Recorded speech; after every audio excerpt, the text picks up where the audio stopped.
Jickster station. I got involved in radio. It was something I always wanted to do. When I was in elementary school, I'd listen to the radio and I'm like, oh, what a cool job and stuff. And it just became a passion of mine. And I remember my grandfather took me to my first Bills game, and I'd be sitting in the stands, and I'd have my binoculars over on the broadcast booth where Van Miller was more than I would the game. It was just something that I always was just totally interested and infatuated with. So when I was a junior in high school, I borrowed some money and I bought like a sound system. And the sound system was originally for a rock band I was in, and then I realized there's no money playing bad rock songs. So I started DJing school dances around the area. And I worked at Darien Lake at the time, so I met all these other students from other schools, and they would hire me for their school dances, and I was class president at my high school, which was Alexander, which isn't that far away from here. And that's how I got into even DJing a little bit more seriously. So after that, about 5 or 6 years later, after high school, I went to WCJW Radio, which isn't that far away from here too. It was in Warsaw. And I did everything there from like feed the dog to turn all the power off when I left. I just never said no. And I was there for about 7 years. And this is kind of a funny story. Larry Norton from 97 Rock, you guys know who Larry Norton is? Yeah. He's like a legend when it comes to radio. And he's like in the Guinness Book of World Records for riding a Ferris wheel for like 40 straight days. Anyways, quick story. I was good friends with Jim Kelly because Jim Kelly married a girl from Attica. So I got to know Jim Kelly, Hall of Fame quarterback. So when I was still at WCJW, it's very important in this business to it's not only what you can do, it's who you know. So I was like, Jim, can you call Larry Norton up and can we have lunch and maybe he can get me a job in 97 Rock? So Jim goes, yeah, I'll do that for you. So we go to lunch, and Larry Norton was just great. He's like, I'm glad you have the passion with the business. I gave him like a little tape, I took all my best bits, put it on a tape. He's like, I really like your tape. He goes, but I don't have any power to hire anybody right now. So here's what I'm gonna do. If you have a good idea, you call me. And if your idea is good enough, I'll put you on the air. If your idea sucks, I'm not gonna even call you back. So I was like, okay, cool. So I used to call him like 3 or 4 times a week, and 3 out of 4 times he'd never call me back, but I'd call him up and say, hey Larry, I'm going to this Bruce Springsteen concert in New Jersey. If you want a review, let me know. So he'd call me back and say, yeah, do that concert review. And it turned out that every time I was going to a concert, he'd want a review from me. So I ended up getting my foot in the door at 97 Rock by doing concert reviews, which is kind of ironic today because now the concert correspondent, when there's any concert in Buffalo or the greater Buffalo area, I'm there broadcasting live. But the reason I'm telling you that story is it's who you know. Networking is very, very important, and it just will help you out in your career. And the passion behind it will help too. After I was doing concert reviews for the station, they would say, hey, Slick Tom can't make it in tonight. Can you come in? And you get the call like 3 hours before the shift started. And a lot of times I had plans, whether it was like a date or going out with the guys or whatever, and I would always cancel that and make sure I never said no, because then whenever something happened, if the afternoon guy couldn't make it in or Russo couldn't make it in, they would call me first because they know that they wouldn't, probably more than likely wouldn't have to call anybody else. So it's important to never say no in the business and just basically follow your dream. So I started filling in at 97 Rock and doing these concert reviews and broadcasting live from all these concerts, but I was still part-time. And then the promotions director job opened up. So the president of the company, the regional president of the company, who's at Bill's training camp, said, meet me at Bill's training camp, I got something to discuss with you. And he asked me if I'd be interested in being the promotions director for 97 Rock. And it was Kevin LeGret at the time, and when Val used to work there. And I said, you know what? I'm not sure because I want to be an on-air guy. And if I'm promotions director, I'm not going to be able to be on air.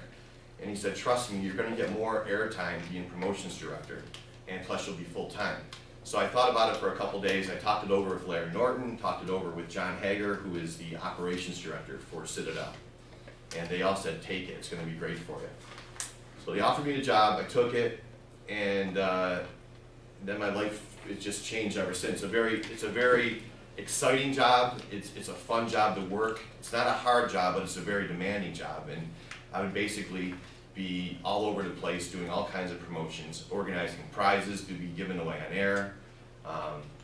Just you name it, I was doing it. All the behind the scenes work. And they were putting me on air. So if there was like a live promotion somewhere, if we were doing a live promotion outside the Buffalo Sabres playoff game, we'd be there all set up. You know, it's very important to get your logo out everywhere so people see it. And they'd call me and check in. So I was basically now on the air with the morning show, middays, drive time, and then I was on the air with Slick Tom. So I was on the air like basically not every day, but a different time part of each day for, you know, for like the last 5 years. So it really, really helped myself getting into 97 Rock by just never saying no and just keep plugging at what I wanted to do. And it wasn't like I was a really good DJ when I first started out. I'm still not a really good DJ. But, you know, you work with guys like JP and Larry Norton and Rob Lederman, and all these guys are going to be into the Buffalo Broadcasting Hall of Fame sometime soon, I would imagine. They've been doing it forever, and they hate when I say that when I tell them, hey, I grew up listening to you. They're like, shut up. But, yeah, so every day I go into work, I learn something. So that's basically how I got into radio. And what's really cool now is I'm also on the Buffalo Bills radio network with Rich Gensler, and now I'm like actually in the broadcast booth, that booth I used to look at with binoculars when I was sitting in the stadium with my grandfather. I'm actually in that booth, and then after the Bills games, I in the locker room getting post-game interviews. So everything kind of fell together. The station that I always wanted to work for, it just paid off. Everything fell together. So basically, it's who you know, and if you do get an internship at whether it's our group of radio stations, like this gentleman is, or any radio station, it's really important to use that internship to kind of learn every square inch of the business and also do your networking. You know, shake hands with the jocks, let the jocks know that you're interested in stuff, because jocks appreciate that. And they might be able to introduce you to somebody or somewhere down the line and get you a job. And that's so important. Networking is huge in this business. And also, you don't just want to concentrate on one thing. Especially now, the days of you coming in, walking in, putting your headphones on, and doing a 4-hour radio show are completely over. It's multitasking. Learn how to multitask. Learn how to do production. Make yourself as valuable as you can. Learn how to do sales. You know, not that you want to be a salesperson, but if you can help a salesperson get, you know, $100,000, that's going to help you out too. So basically, you want to multitask and learn every square inch of the business. It'll just help you. It'll help you get along with the employees better too, because they're going to know that you know all parts of the business and you know what you're talking about, which is very important. Because salespeople can be just vicious in this business. And that's what I deal with as promotions. If a salesperson sells something and they have on-air giveaways on the air, they might say, hey, we want to give away these Justin Bieber tickets on the morning show, which happens. And then I'm like, well, we're classic rock. I don't think the morning show should be giving away Justin Bieber tickets, you know? So there's always like little arguments you might have with the salespeople. So it's very good to know where they're coming from, and it'll just help you in the long run. So, are there any questions? I'll start with one. Fire away. You have supervised your fair share of interns over the years, so what would you say are some of the best qualities you've seen in interns who wind up being the ones who get hired and the ones who have a good experience? That's a great question. I've interviewed hundreds of interns, and I've never said no to an intern during an interview. I always give them a chance. But you can tell by the first couple days if they're into it, if they're excited about it. And sometimes, you know, you might come in and be an intern, and we might have like things for you to cut that you might have done in second grade.